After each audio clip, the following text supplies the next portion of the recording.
Now, I can remember it like it was yesterday. It was my 13th birthday. My parents had been watching my interest in music and audio build for years. Now, I had had portable cassette players, I had messed around with a cheap record player, and I had bought old cassette equipment from car boot sales, but I never had anything new, nothing that really worked right. Now, that birthday, they wanted to do something special for me, and I remember my excitement when I got my first real stereo system. It was beautiful. It was a component system in a nice wooden rack. It had a turntable, an equalizer, an AM/FM tuner, a double cassette deck, and a nice amplifier. The stereo system was a Sherwood. Now, that was just a mid-range brand popular in the late 1980s and early 1990s. The speakers that were paired with it were Pioneer. And man, they were 4 feet tall and they sounded amazing. And finally, I could record my own mixes that actually sounded good. I could listen to my favorite records, and I could really start pushing the limits of the technology. Like many of us, when the desirability of those large rack stereo systems declined back in the early 2000s or so, I got rid of it. And honestly, I have regretted that decision ever since. I never should have done that. Well, thanks to the magic of eBay, I found that first real cassette deck that I had, the Sherwood CD-345R. Not only was it my first Dolby B and C deck, it was the one that I've mentioned in previous videos that I had modified back then to play and record at high speed. Let's dive into it. Stay tuned.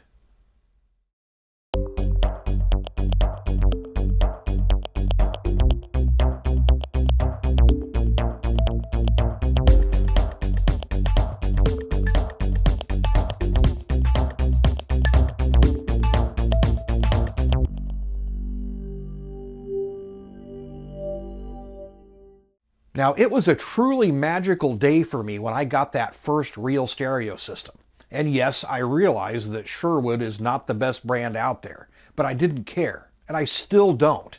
As I've alluded to before, there's more than just the quality of the equipment and the quality of the recordings that I connect with.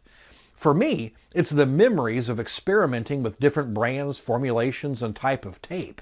It was on this deck that I discovered the relationship between recording levels and output levels, distortion, wow and flutter, speed versus quality, and a whole lot more.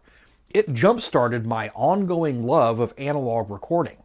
I've regretted parting with that system since I donated it to that charity shop. That was stupid. Now, this unit that I picked up on eBay recently is not in the best condition. I was actually surprised what pristine examples of this mid-range deck are actually going for. I figured a little cleanup and some new belts might be all this one needs. It powers on, I can hear the motor running, but that's about it. One of the tape doors has yellowed quite a bit, which is puzzling because the other one looks fine. Now, maybe it was positioned just right to receive all the sunlight, who knows. Now, the first thing I want to do is clean it up a little bit on the outside and get it apart so we can have a look inside. Let's cross our fingers it's all in fixable condition. All right, so this thing's pretty nasty, so I want to start off maybe just give it a good clean up. I mean, it's got some dirt on the top of it. The front of it looks pretty nasty, so it needs a really good cleaning. So we'll just do that real quick, see if we can knock some of the dust off of this thing. It's not the prettiest thing in the world, but it'll do.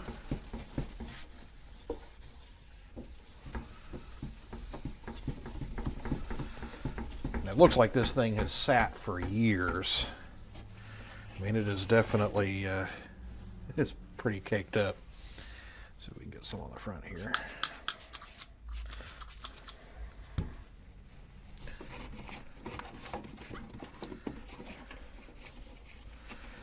I'll probably give it a really good clean at some point, but right now I just kind of want to get all the big dirt and nasty particles off of it so that we can work on it and not get ourselves all nasty.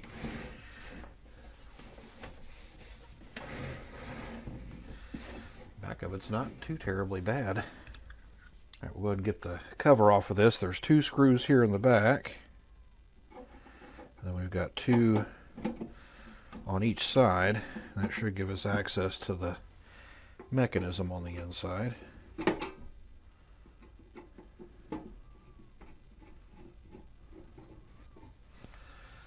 those two. And get these two here.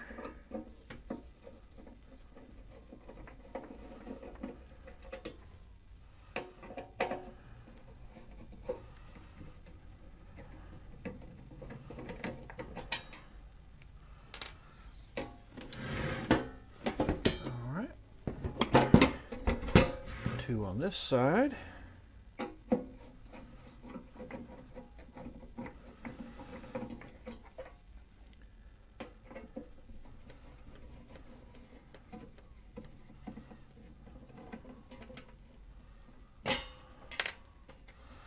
There we go. Let's get this positioned where we can open it up. All right. And there we go. Now that is pretty dusty on the inside there. So I think the first thing we're going to do is blow this out with some compressed air.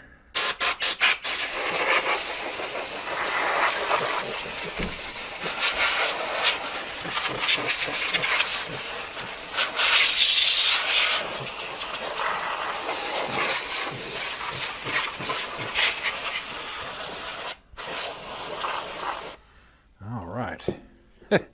And we ended up with dust everywhere. Yeah, this thing is pretty filthy.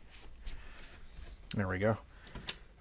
And actually, looking down on those tape compartments too, it's pretty nasty as well.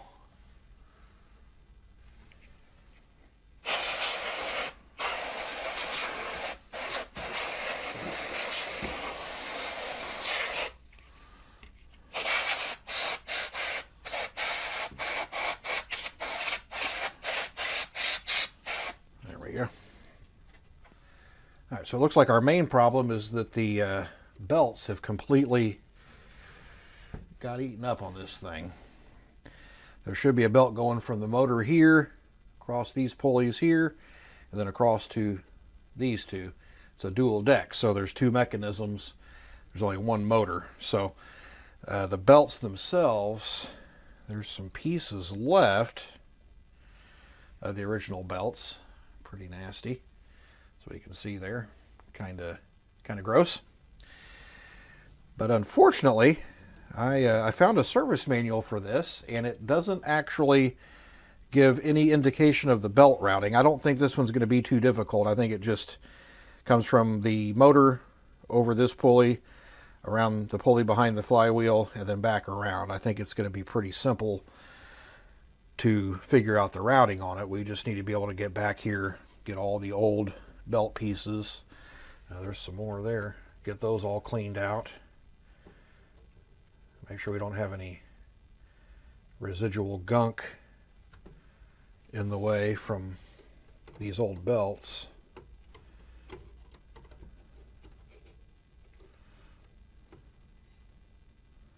Yeah, those are pretty nasty. They're not the nastiest ones I've seen. Some of them turn to absolute, just like petroleum gunk.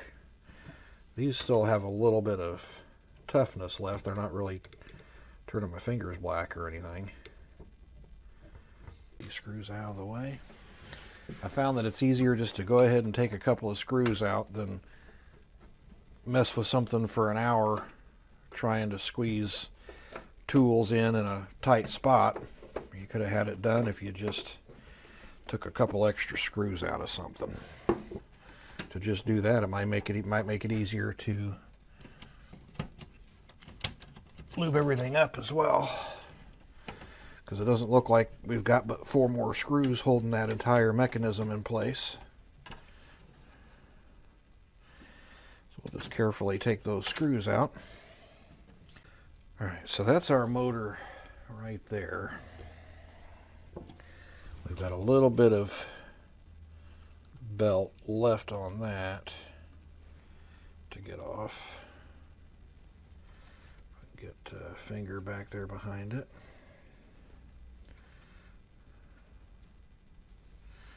There we go. There's a little bit more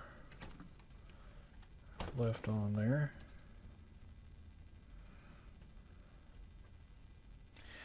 One thing I've learned is everybody has their own methods for cleaning and what they like to use, but I've found that these electronic swabs that have the kind of pointy tips on them work really, really well for getting down in the grooves of pulleys.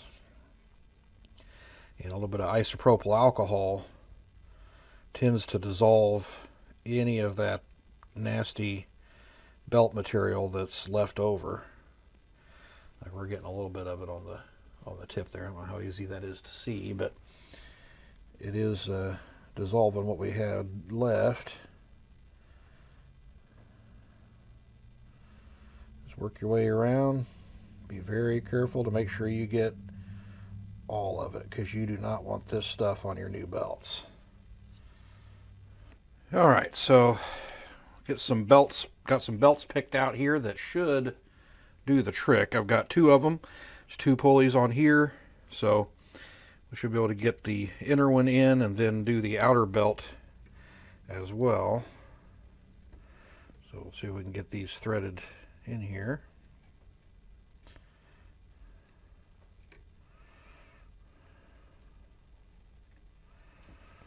All right, do that one around this flywheel.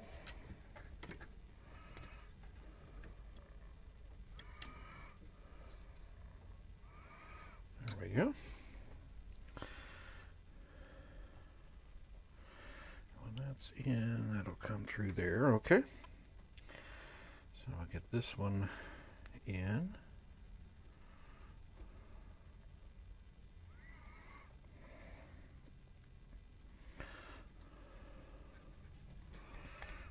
Around there. Perfect.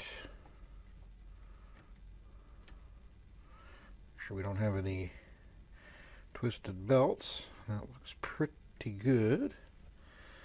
So now we got to get that screw back in that motor. All right, there we go.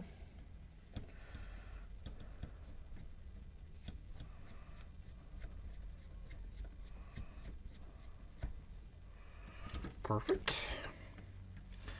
So now that's back in place. Our belts look good. This one actually needs to come over to the inner pulley.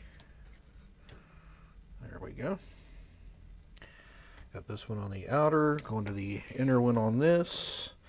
Outer to outer to outer. All right, that looks good. So now we should be able to get all this set back into place, which is probably easier said than done.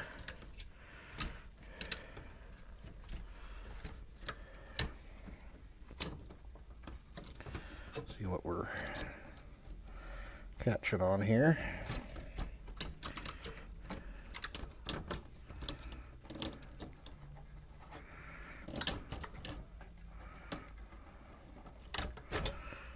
Go.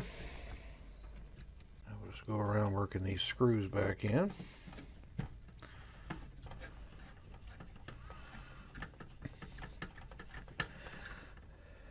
I really hope that all of this work isn't for nothing. I really, like that video showed, I really liked this deck when I was younger. I mean, this was the first deck that I had that seemed like it did everything that a cassette deck was supposed to do. It was neat that it was a double deck, so I could dub my friends' tapes and have my own copies. That introduced me to generational loss. You know, they never sound quite as good on a copy as they do on the original. Introduced me to high-speed dubbing. It introduced me to Dolby C noise reduction. I had an old teak cassette deck, one of the top loading, real early ones that I'd picked up. I don't remember if it was at a charity shop or what, but I had that. It had Dolby noise reduction on it, which of course was B. And so this introduced me to Dolby C noise reduction, which I will say, as much of of not a fan of noise reduction as I am, I did like C. Really didn't have any complaints about Dolby C. If it was recorded properly, it really did not sound bad. I still preferred to record without it. And like I've mentioned before, I do like a bright recording anyway. So a lot of times I would record on this deck in Dolby B or C and then play it without it to get that brighter sound. So, but that's just a personal preference. Okay, so we've got everything in there. We've got all that lubed up in the back. So we can probably get this back together now. Yeah, this deck, I mean, it's not in the best condition, but you know, I was kind of surprised at what the really nice examples of these go for. I mean, it wasn't a particularly great deck when it was new, so I don't really understand why it has held its value so well, but it has, and we'll just roll with it. Get that screw in there. Go ahead and get the heads cleaned, and for that I like good old isopropyl alcohol. And with these cassette doors off, it's actually a little bit easier to get in here to clean those.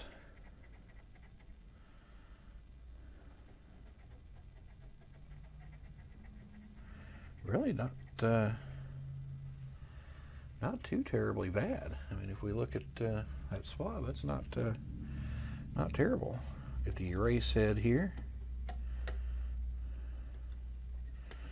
Clean the cap stand and the roller. Don't want any surprises. You know, that's really not bad. Flip it around and use the other side of that swab here. Yeah, really pretty impressive. Now, deck A does not have an erase head because it is playback only. Alright, not too shabby. Alright, so these should snap right back on. We can figure out which way they go.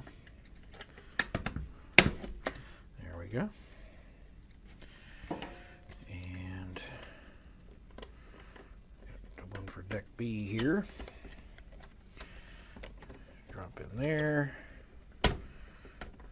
Drop in there. Push down. There we go. All right. Not too bad. Go ahead and get the lid put back on.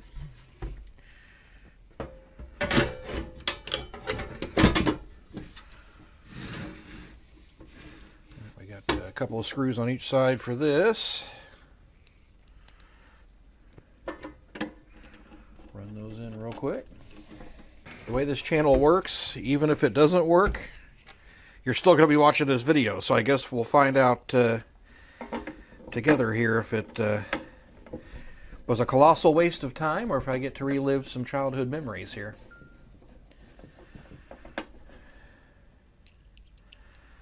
One more on this side. Swing it around. And we got two in the back still too. Got those here.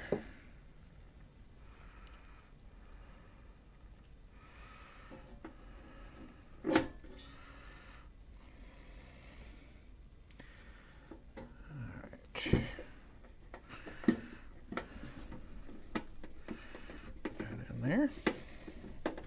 There's one. And one more screw. Then we get to go to the moment of truth.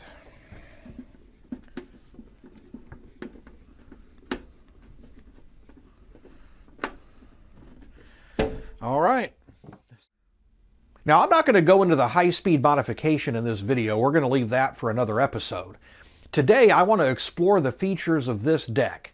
Now, overall, the Sherwood CD-345R is a pretty feature-rich deck, especially for its time and for its budget range. Now, looking across the front, It has plenty of lights, and you have to have flashing lights. But what stands out is that it's capable of recording and playing back on Type 1, Type 2, and Type 4 metal cassettes. Many budget brands and even some mid-range brands left this functionality off. Now on this one, it was specifically on Deck B that you make those selections, but that's really due to the differences in bias power that are needed when you're recording onto tape. For Deck A, we do get to choose the equalization, which allowed for playback of all three types of tape. Now moving to the left, we have our dubbing or standard recording and playback selector, and the dubbing speed selector. You could only select the speed when you're in dubbing mode, but as we'll find out in that upcoming video, that was pretty easy to get around. Next, we have Dolby B and Dolby C noise reduction. Now C was an improvement over B for sure, as it seemed to eliminate a lot more hiss, but I still never really used it. My goal has always been to get the highest quality recording, and I can live with some hiss over losing part of the top end. But that's just a personal preference. There's no need to attack me in the comments. Now there's one more light on the front that seems different, and that's the remote light. If we look at the back of the deck, besides the usual RCA connectors, there's a connection for remote data. This connected to the amplifier and relayed remote control instructions to the tape deck. Pretty fancy. All right, enough chatter. Let's record some music.